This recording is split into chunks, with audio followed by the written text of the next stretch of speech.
நெய், எண்ணெய், சாராயம், பட்டை சாராயம், ஜின்னு அது கிடையாது. அது லிவரை கெடுக்கக்கூடிய சப்ஸ்டன்ஸ். நல்ல தண்ணி குடிங்க, ஃபேட் கம்மியா இருக்க ஆகாரத்தை சாப்பிடுங்க, நார்மல் வெஜிடபிள் சாப்பிடுங்க, நார்மல் காய்கறிகள் சாப்பிடுங்க. லிவர் கெடாது. கெட்டுப்போன லிவர் அது அந்த பாத்ரூம் பண்ற வேலை.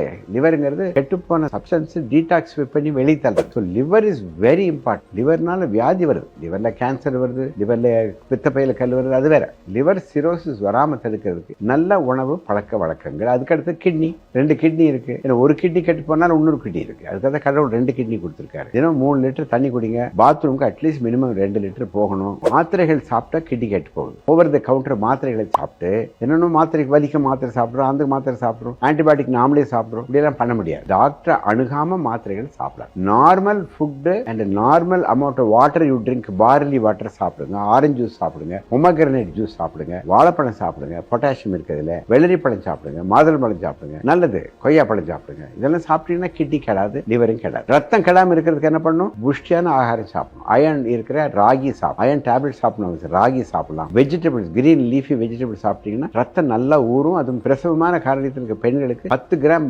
குளுக்கோஸ், 10 கிராம் ஹீமோகுளோபின் இருக்கணும். 8 கிராம் கீழே போச்சுன்னா ரத்த சோகை. அப்ப டாக்டர் பார்க்கலாம், வேற மாத்திரை. மூளைக்கு முக்கியமா தேவை படிப்பு. நல்ல புத்தகங்களை படிச்சீங்கன்னா அல்சைமர் டிசீஸ் வராது. ஞாபக சக்தி குறையிறது பேர் தான் அல்சைமர் டிசீஸ். அதனால கண்ணும் தெரியும், நல்லா தெரியும். 1 மணி நேரம் படிச்சா போதும். ஏதோ உங்களுக்கு பிடிச்ச புத்தகத்தை, நல்ல புத்தகத்தை, கதை புத்தகம் இல்ல, நல்ல புத்தகத்தை படிங்க. மூளைய சிறப்பா வச்சுக்கிறதுக்கு படிக்கிறது ஒண்ணு. 2வது லங்ஸுக்கு நல்ல மூச்சு பயிற்சி.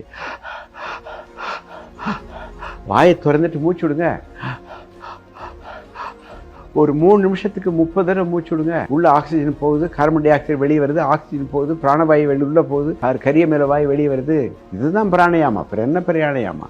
இப்படி மூச்சு விட்டு, இப்படி மூச்சு விட்டு அப்படியெல்லாம் பண்ண வேண்டியதில்லை. நல்ல வாயில விடுங்க சார் மூச்சு. வாயை திறங்க, மூச்சு விடுங்க. உள்ள கபமெல்லாம் வந்துடும். லங்ஸ் நல்லா கிளீனா இருக்கும். Heart, cardio vascular exercise. ஹார்ட்டோட ரேட் 72, 150 கொண்டு வாங்க. எப்படி கொண்டு வரது? எக்ஸசைஸ் பண்ணுங்க, தண்டால் பிஸ்கி எடுங்க, ஸ்கிப்பிங் பண்ணுங்க, ஓடுங்க, யோகாசனம் பண்ணுங்க, நல்ல குழந்தைகளோட விளையாடுங்க, டான்ஸ் ஆடுங்க. ஹார்ட் ஸ்பீடா போகும். Heart, lungs, brain, liver. லிவருங்கிறது நமக்கு டீடாக்சிங் ஏஜென்ட். லிவருக்கு ஆகாரம் கிளைகோஜன், குளுக்கோஸ் கிளைகோஜன். நாட் நெய், எண்ணெய், சாராயம், பட்டை சாராயம், ஜின்னு அது கிடையாது. அது லிவரை கெடுக்கக்கூடிய சப்ஸ்டன்ஸ். நல்ல தண்ணி குடிங்க, ஃபேட் கம்மியா இருக்க ஆகாரத்தை சாப்பிடுங்க, நார்மல் வெஜிடபிள் சாப்பிடுங்க, நார்மல் காய்கறிகள் சாப்பிட்டு கெடாது. கெட்டுப்போன லிவர் அது அந்த பாத்ரூம் பண்ற வேலை. லிவருங்கிறது கெட்டுப்போன சப்ஸ்டன்ஸ் டீடாக்ஸ் பண்ணி வெளியே தள்ளுறது. So liver is very important. லிவர்னால வியாதி வருது, லிவர்ல கேன்சர் வருது, லிவர்ல பித்தப்பையில கல் வருது, அது வேற. லிவர் சிரோசிஸ் வராம தடுக்கிறதுக்கு நல்ல உணவு பழக்க வழக்கங்கள். அதுக்கடுத்து கிட்னி, 2 கிட்னி இருக்கு. ஒரு கிட்னி கெட்டு போனாலும் இன்னொரு கிட்னி இருக்கு. அதுக்காக கடவுள் 2 கிட்னி கொடுத்திருக்காரு. தினம் 3 லிட்டர் தண்ணி குடிங்க. பாத்ரூமுக்கு அட்லீஸ்ட் மினிமம் 2 லிட்டர் போகணும். மாத்திரைகள் சாப்பிட்டா கிட்னி கெட்டு போகுது. ஓவர் த கவுண்டர் மாத்திரைகளை சாப்பிட்டு என்னென்ன மாத்திரைக்கு வலிக்க மாத்திரை சாப்பிட்றோம், அந்த மாத்திரை சாப்பிட்றோம், ஆன்டிபயோட்டிக் நாமளே சாப்பிட்றோம். இப்படியெல்லாம் பண்ண முடியாது. டாக்டர் அணுகாம மாத்திரைகள் சாப்பிடாது. Normal food and normal amount of water you drink. Barley water சாப்பிடுங்க, ஆரஞ்சு ஜூஸ் சாப்பிடுங்க, பொமோகிரானேட் ஜூஸ் சாப்பிடுங்க, வாழைப்பழம் சாப்பிடுங்க, பொட்டாசியம் இருக்கிறதுல, வெள்ளரி பழம் சாப்பிடுங்க, மாதுளை பழம் சாப்பிடுங்க, நல்லது. கொய்யா பழம் சாப்பிடுங்க. இதெல்லாம் சாப்பிட்டீங்கன்னா கிட்னி கெடாது, லிவரும் கெடாது. ரத்தம் கெடாமல் இருக்கிறதுக்கு என்ன பண்ணணும்? புஷ்டியான ஆகாரம் சாப்பிடணும். அயன் இருக்கிற ராகி சாப்பிடணும், அயன் டேப்லெட் சாப்பிடணும், ராகி சாப்பிடலாம்.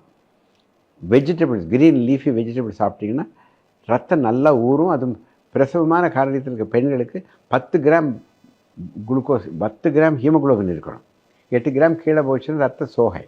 அப்போ டாக்டரை பார்க்கலாம்.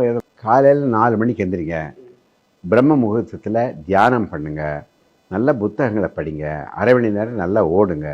பிரேக்ஃபாஸ்ட்டுங்கிறது ஃபுல்லாக சாப்பிட்றது கிடையாது. ஒரு 7 மணிக்கு ஒரு 2 இட்லியோ 2 தோசையோ உப்புமாவோ ஏதோ ஒன்று சாப்பிடுங்க.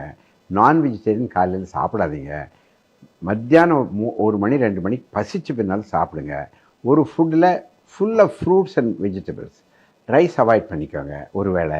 இன்னொரு வேளை சிறுதானியங்கள் இருக்குது, ராகி, கம்பு, சோளம், குதிரை மசாலா அதெல்லாம் சாப்பிடுங்க.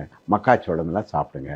கடையில் போய் சாப்பிட்றது முடிஞ்ச வரைக்கும் அவாய்ட் பண்ணுங்கள். எண்ணெயில் பொரிச்ச ஐட்டங்களில் ரொம்ப கஷ்டம் இருக்குது. சிப்ஸ் சாப்பிட்றோம், எண்ணெய் இருக்குது. பொட்டேட்டோ சிப்ஸ் சாப்பிட்றோம், எண்ணெய் நிறையா இருக்குது. மீன் குழம்பு, வறுத்த மீன், ஃப்ரைடு மீனுக்கு பதிலாக கொதிக்க வச்ச மீன் சாப்பிடுங்க. நல்ல நார்மல் நேச்சுரல் ஆர்கானிக் ஃபுட்டு சாப்பிட்டீங்கன்னா வியாதி வராது.